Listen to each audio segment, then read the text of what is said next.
House, il-programm mimli informazzjoni u idejat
tas-sitwazzjoni dwar il-COVID u Malta.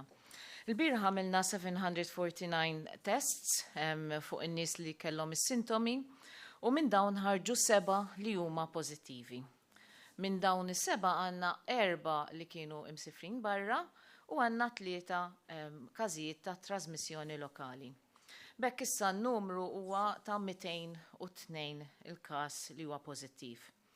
Dejjem qegħdin inżidu fin-numru ta' testijiet li qegħdin nagħmlu u bħalma rajtu wkoll fl-aħbarijiet il-bieraħ rajna li issa għandna apparat ieħor ġdid ħalli aħna nkun nistgħu nagħmlu iktar testijiet. U proprju sa issa għamilna 9,043 swabs minn dawn it-testijiet li għamilna. Il-qagħda tas-sitwazzjoni tal-pazjenti klinika ta' dawn il-każijiet ġodda li għandna huwa tajjeb ħafna. Fir-rigward tal-pazjenti oħra li kellna diġà notifikati, bħalissa għandna pazjent wieħed li għadu l-ITU, dik il-persuna l-oħra li kellna l-bieraħ marret lura lejn Infectious Diseases Unit għaliex qalbet għall-aħjar, però dak il-persuna li kien qiegħed fuq il-ventilator għadu hemmhekk u għadu qegħdin nimmonitorjawh. F'Infectious Diseases Unit għandna 8 pazjenti u St. Thomas għandna 16 il-pazjent u l-oħrajn kollha qegħdin ikunu rikoverati fid-dar tagħhom. Jekk inħarsu lejn dawn is-7 każijiet tal-lum, nibdew minn dawk li huma relatati ma' safar, għandna raġel ta' 55 sena li dan jgħix l-Ingilterra però ġie lura lejn Malta fit-19 ta' Marzu u beda bis-sintomi fil-31 ta' Marzu bil-deni u ġeħ ta' rasu sola. U li hu tajjeb hawnhekk li dan il-persuna kien qiegħed f'kwarantina allura għandna każ li huwa contained. Għandna mara Maltija oħra ta' 62 sena li kienet qiegħda l-Awstralja u mbagħad ġiet lura u Malta tru l-Ingilterra fil-20 ta' Marzu u bdiet bis-sintomi fil-31 ta' Marzu u l-uniku sintomi li kellha kienu uġieħ fil-ġoki li bdew f'sitwazzjoni akuta. Din il-persuna ftit kellha kontatti tad-dar biss għaliex kienet qiegħda f'kwarantina minn meta ġiet lura. Għandna raġel mara Maltija ta' 28 sena li din taħdem l-Ingilterra u kienet qiegħda fuq cruise u mbagħad ġiet lura Malta mill-Ingilterra. Kienet għamlet l-Ingilterra jumejn sakemm sabet il-flight lura u ġiet lura fit-23 ta' Marzu. U bdiet bis-sintomi fl-istess ġurnata waqt li kienet ġejja lura bis-sola.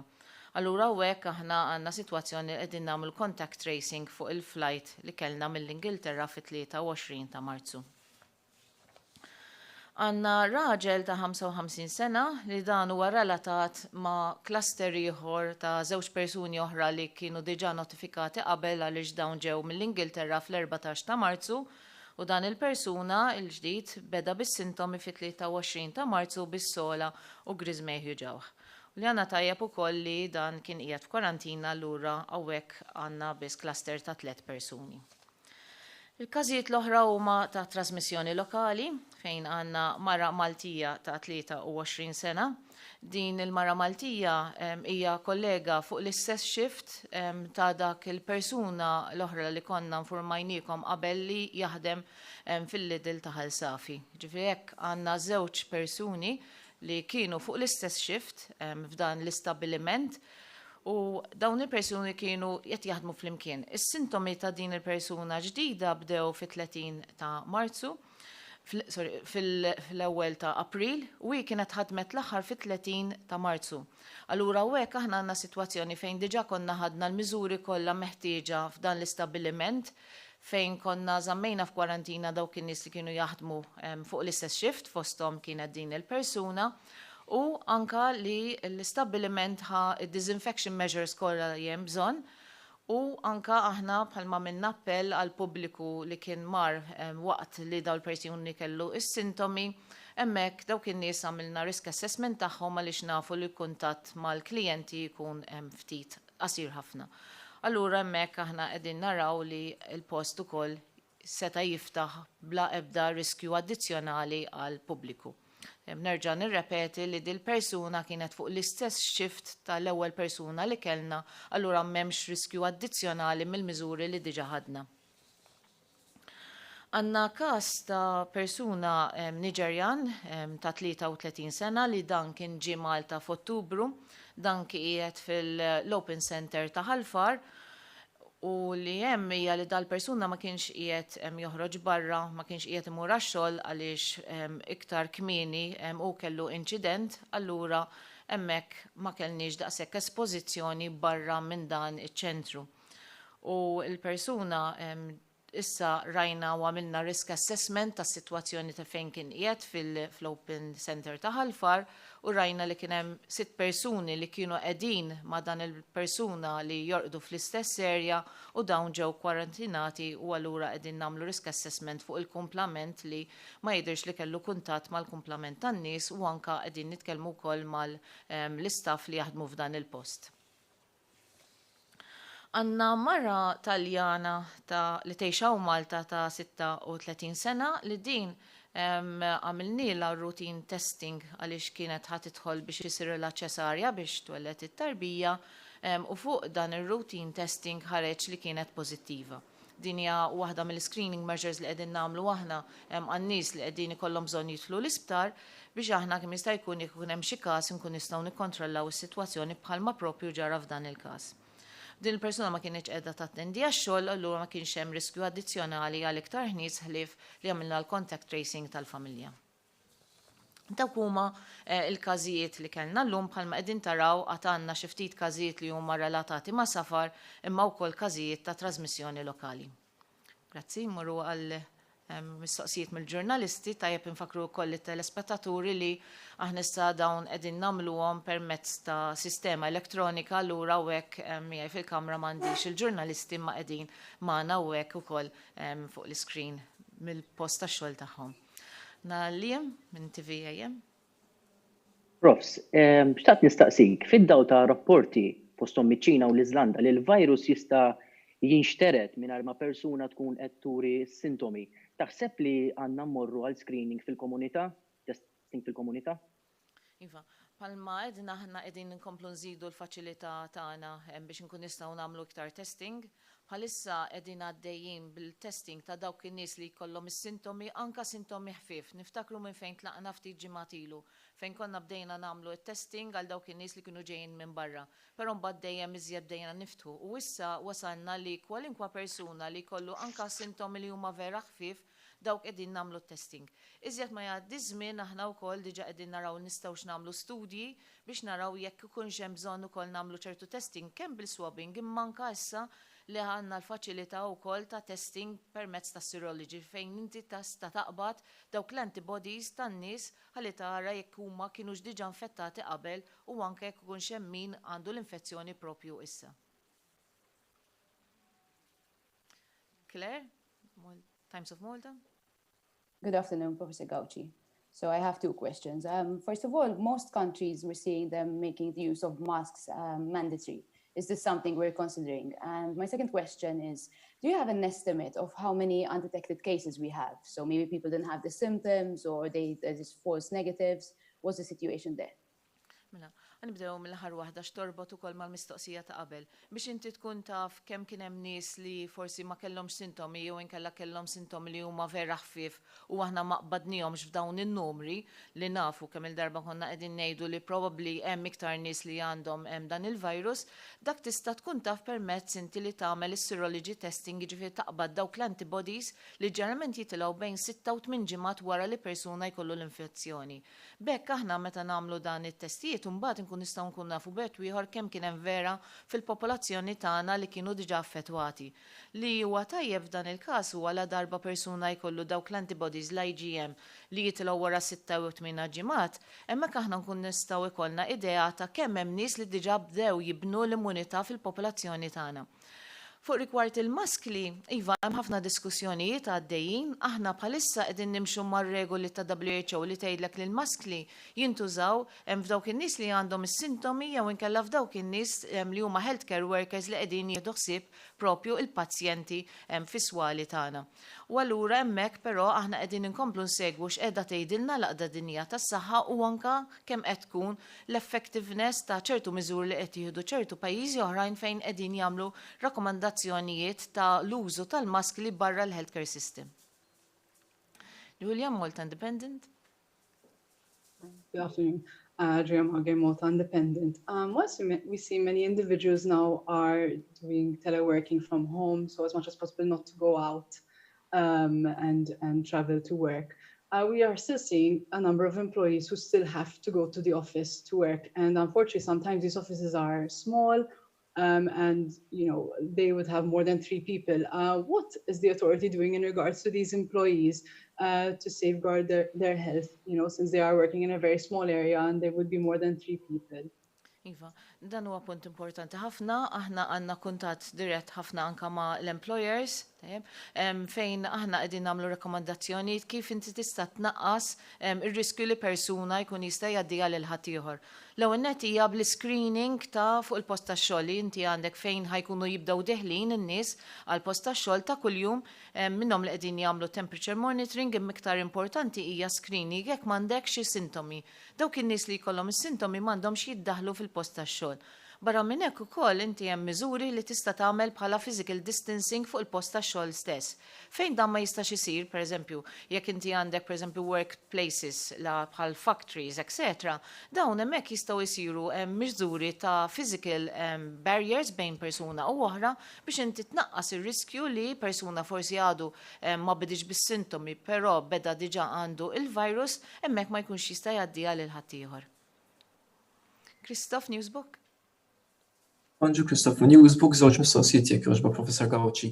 L-għada huma f'periklu anzjani li jgħixu f'homes fejn il-carers ma jgħodux hemm, allura jekk ikollhom kuntatt ma' nies esposti għal virus meta jkunu barra minn post tax-xogħol u tin waħda xi ħadd li jaħdem miċ-ċentru ta' ħalfar għalli sarulhom swab test u jintalbu jibqgħu kwarantina imma l-amministrazzjoni tridhom jibqgħu jaħdmu. X'għandhom jagħmlu ħaddiema li jkunu f'din is-sitwazzjoni? Mela, fuq l-anzjani, bħalma naraw id-djar tal-anzjani huma waħda mill-gruppi ta' areas fejn jista' jkollok in-nies li huma vulnerabbli għax għandhom l-età u anke jkollhom kundizzjonijiet mediċi. Dawn id-djar tal-anzjani għandhom il-contingency plan, ħafna minnhom marru wkoll fuq lockdown fejn qegħdin jaraw li inti jkollok il-persuni li diġà qegħdin jaħdmu hemmhekk ukoll jibqgħu hemmhekk magħhom. Għaliex ir-riskju huwa li meta jkollok persuna li ħajħroġ barra jista' jiltaqa' mal-virus. Fejn hemm sitwazzjonijiet fejn il-carers qegħdin joħorġu barra hemmhekk hemm istruzzjonijiet importanti ħafna li dawk in-nies li jkollhom xi sintomi ma jistgħux jitlu għax-xogħol għaliex hemmhekk ikollhom riskju ta' espożizzjoni. Fuq l-areas ta' fejn hemm l-immigranti, diġà bħalma spjegajt x'sar f'dan il-każ, aħna nagħmlu risk assessment. Tagħmel risk assessment tal-persuna li ħareġ pożittiv meta beda bis-sintomi, anzi aħna nieħdu ġurnata qabel ħalli nkunu żgur f'dak il-perjodu ta' shedding tal-virus qabel ma jibdew propju s-sintomi u naraw x'kuntatti kellu ma' persuni oħrajn u anke mal-istaff. Aħna nkunu għamilna risk assessment tagħna fejn huma dawk in-nies li nħossu li għandhom wara risk assessment espożizzjoni, dawk in-nies jinżammu f'kwarantina ħalli aħna nibqgħu insegwuhom. Dan jinkludi kemm nies oħrajn li jkunu qegħdin jgħixu ma' dak il-persuna u anke staff skont il-bżonn. Matthew Orizzont. Hi, Professor Gawci, Matthew Zamit l-Orizzont.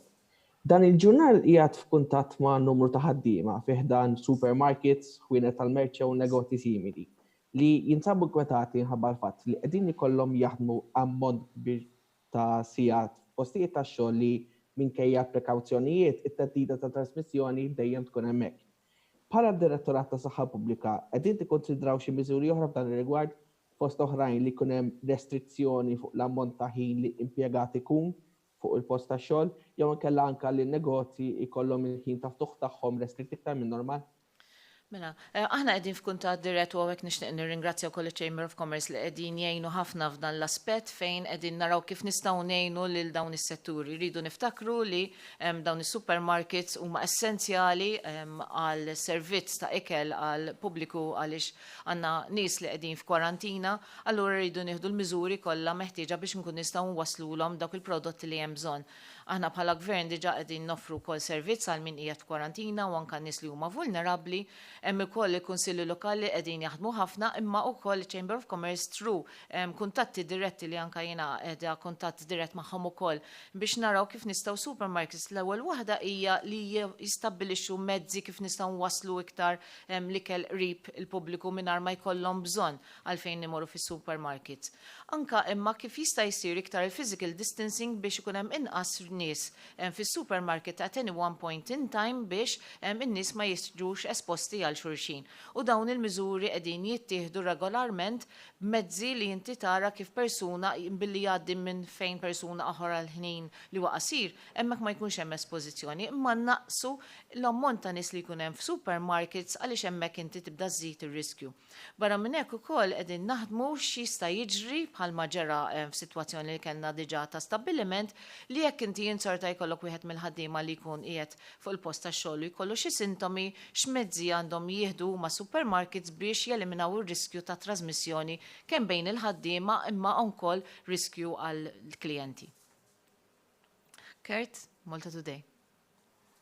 Hi, Prof. Gawci, Kurt Sansona, Malta Today. Il-bira smajna kien hemm għaxar każijiet oħra ta' nies li mobdowx il-kwarantina u weħlu l-multa. Issa, mill-lat tas-saħħa pubblika, persuni li jinstabu li kisru l-kwarantina. Dawet isir contact tracing ta' fejn marru, l-min żaru. Għax, ovvjament, hemm inkwiet, isma' ħadd li kisser l-kwarantina u da ġieni fil-ħanut, jew mar fuq il-post tax-xogħol. Qed isir contact tracing ta' dawn in-nies li jkunu kisru l-kwarantina u t-tieni mistoqsija millum bdew ir-restrizzjonijiet għal vjaġġar lejn Għawdex. Kellna xi nies li kellmuna isma' il-persuni li qed jiċċekkjaw ma' min tilha Għawdex. Ingħataw taħriġ ta' what they have to look out for u il-biss protettiv waqt li qed jikkomunikaw mal-passiġġiera. Fuq dawk in-nies li jkunu kisru l-kwarantina, rridu niftakru li dawn aħna qegħdin insegwuhom ukoll. Għaliex inti trid tara li huma ma jkollhomx sintomi. Kif persuna minn dawn li jkunu qegħdin f'kwarantina għax kellu jew kien imsiefer barra jew inkella kellu espożizzjoni ma' xi ħadd li huwa simptomatiku jew huwa pożittiv, hemmhekk aħna nkunu qegħdin nagħmluhom it-testijiet. Jiġifieri l-importanti dawn in-nies li jinżammu f'kwarantina hija biex jekk huma joħorġulhom is-sintomi ma jkunux qegħdin f'postijiet fejn hemm nies oħra lura Iva, fejn ikun hemm nies li huma jinqabdu jinkisru l-kwarantina, għandna ċekkjaw jekk dawn kellhom sintomi jew le. Għaliex dan huwa importanti li dak huwa l-iktar ħin li jista' jkollok riskju inti. Fuq il-sitwazzjoni ta' traġitt bejn Malta u Għawdex, l-iskop tagħha kienet li kemm jista' jkun innaqsu it-traġitt ta' nies li jmorru lejn Għawdex jew inkella lejn Malta propju bla bżonn.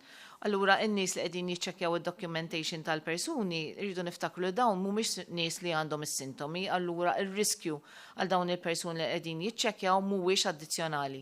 Però jekk huma jkunu qegħdin imissu dokumenti, importanti ħafna li dawn huma jkunu qegħdin jagħmlu il-hand precautions measures li huma essenzjali biex jekk hemm xi documentation li seta' kien kontaminat hemmhekk ma jiġix trasmett mill-persuna għall-oħra. Christine, Net News. Good afternoon, Professor Gawci.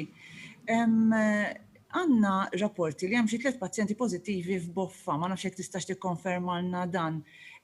Ukoll fuq l-Awċin, fil-bidu net kontu semmejtu 2 persuni Awċin infettati, ma nafx jekk żdidux in-numri tal-Awċin għaliex ma baqgħux jissemmew.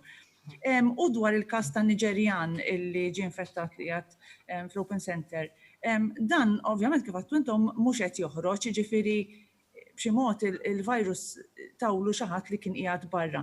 Dalgħodu kellmuna xi ħaddiema li huma nkwetati ħafna fuq il-fatt li huma m'għandhomx protezzjoni bħala ħaddiema fl-Open Center u wkoll għalunna illi kien hemm xi ħadd li kien qiegħed f'kuntatt dirett ma' dan il-persuna li huwa infettat u li ħareġ għax-xogħol dalgħodu stess. U tnejn oħra li kienu miegħu il-bieraħ ma doħlux lura. Fuq il-persuni, l-aħħar ftit persuni li ġew lura mis-safar qabel ma għalaq l-ajruport. Jekk intom x'qed tikkunsidraw illi tagħmlu swabbing ta' kull persuna li ġiet lura fl-aħħar ġimgħat qabel ma għalaq l-ajruport, anke għaliex kien hemm persuni li jagħmlu random testing tagħhom infushom minn jeddhom u dawn ħarġu pożittivi u l-aħħar mistoqsija dwar il-kura. Pajjiżi oħra barra minn Malta qed jużaw sistema ta' trasfużjoni ta' dem ta' persuni li fiequ. Ma nafx hekk hux qed tikkunsidraw anke intom li tagħmlu dan il-proċess li tużaw trasfużjoni ta' dem ta' persuni li fiequ fuq persuni li għadhom infettati. Mela. Li semmejt fuq random swabbing ta' persuni li għamuhom fuqhom infushom, is-swabs isiru fiċ-ċentri tagħna jew inkella fil-health centers jew inkella f'Mater Dei. Jiġifieri aħna hemmhekk qegħdin naħdmu biex persuni li għandhom sintomi anke li kien għadhom fil-bidunet hemmhekk dawn huma jittieħdulhom is-swabs persuni li huma kwalifikati u ma jkunx hemm self-swabbing tajjeb. Fuq sitwazzjoni oħra ta' kura ta' persuni li qegħdin jitlu propju f'Mater Dei.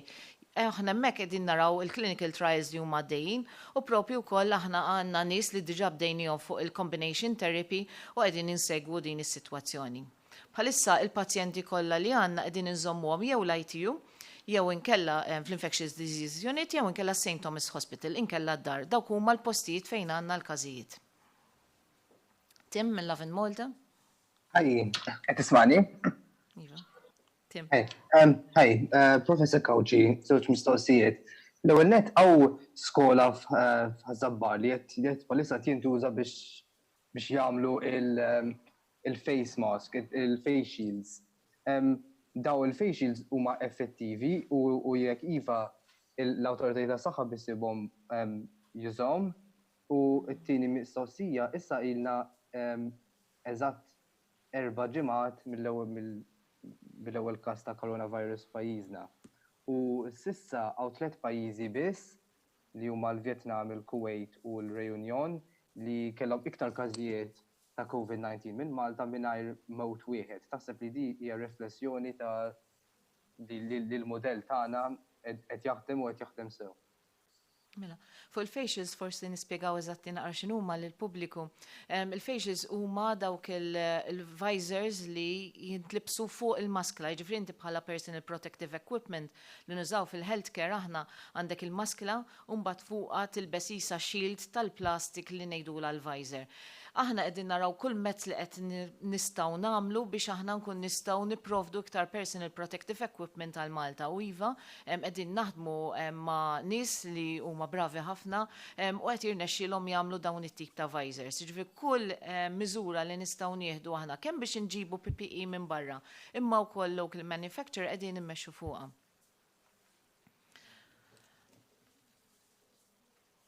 Nicole, One News. Good morning, I'm Prof. Gawci, għandi żewġ mistoqsijiet ma jimpurtax. Semmejt każ ta' mara Taljana li r-riżultat li kienet pożittiva meta daħlet l-isptar biex twellet it-tarbija. Forsi tista' tina ftit dettalji dwar il-kundizzjoni tagħha, il-kundizzjoni tat-tarbija u jekk jinħolqux ukoll xi komplikazzjonijiet minħabba dan il-virus. U forsi mistoqsija oħra li xtaqt insaqsik hija d-Deputat Prim Ministru hemm ħabbar illi ġew investiti aktar ventilators.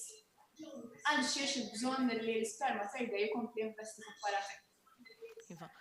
Mela, il-mara li jatqila, palmet ma ġiet skoprita li hija pożittiva, waqt li aħna konna qegħdin nagħmlu il-routine screening li nagħmlu qabel persuni jitlu għall-operazzjoni f'dan il-każ biex isir ċesarja. Il-stat, il-kundizzjoni ta' din il-mara hija tajba ħafna u anke tat-tarbija tagħha u aħna qegħdin inkomplu nsegwu l-sitwazzjoni tal-persuna, imma anke jsiru l-mezzi precautions kollha meħtieġa waqt li tkun qiegħda ssir il-propju l-operazzjoni. Dik hija punt importanti.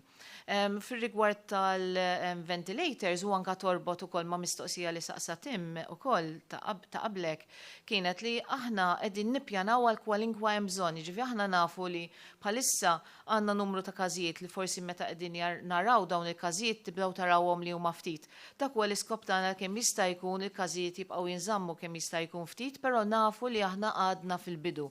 Allura aħna qegħdin naraw li kwalinkwa eventwalità li jista' jkollna li aħna kemm jista' jkun nikkontenjaw is-sitwazzjoni, però wkoll qegħdin nagħmlu dak il-mitigation measures għaddejjin ukoll. Jiġifieri aħna qed nippreparaw ruħna għal kwalinkwa sitwazzjoni li jkollna, għal kwalinkwa sitwazzjoni li jkollok persuni li ħajkollhom bżonn jidħlu l-isptar u nafu li kwart minn dawk li jkollhom bżonn jidħlu l-isptar jista' jkollhom bżonn li jidħlu l-ITU, allura jkollna bżonn il-ventilator. Iktar ma jkollna aċċess u procurement ta' ventilators huwa importanti, imma huwa importanti wkoll li aħna nżommu l-healthcare workers tagħna b'saħħitna. Għaliex dawk huma l-iktar importanti li aħna jkollna bżonn il-healthcare workers biex kun jistgħu jieħdu ħsieb il-pazjenti li jista' jkollna. Mela, dawk kienu il-mistoqsijiet kollha li kellna, nixtieq nirringrazzja hekk lill-ġurnalisti kollha li kollha qegħdin jistaqsu dal-mistoqsijiet li huma kollha relevanti li huma mistoqsijiet li qed ikun hemm min-naħa tal-pubbliku. Nixtieq nirringrazzja wkoll il-pubbliku tas-support li qegħdin tagħtu lin-nies kollha li hawnhekk qegħdin naħdmu kollha bħala tim fl-entitajiet kollha kemm fis-saħħa u kif ukoll fl-entitajiet l-oħra, tas-support lil kulħadd u nfakkarkom stay safe. Għodu ġewwa, jekk m'għandniex għalfejn noħorġu, ma noħorġux għaliex nafu li hemm trasmissjoni lokali hemm barra, allura hemm nies hemm barra li għandhom il-virus u forsi għadna aħna mqabbadnihomx. Importanti l-kooperazzjoni minn kulħadd ħalli jekk bikom bl-għajnuna tagħkom u b'dak il-ħidma tagħna kollha aħna qegħdin nagħmlu nkun nistgħu nikkontenjaw is-sitwazzjoni kemm nistgħu. Grazzi l kulħadd.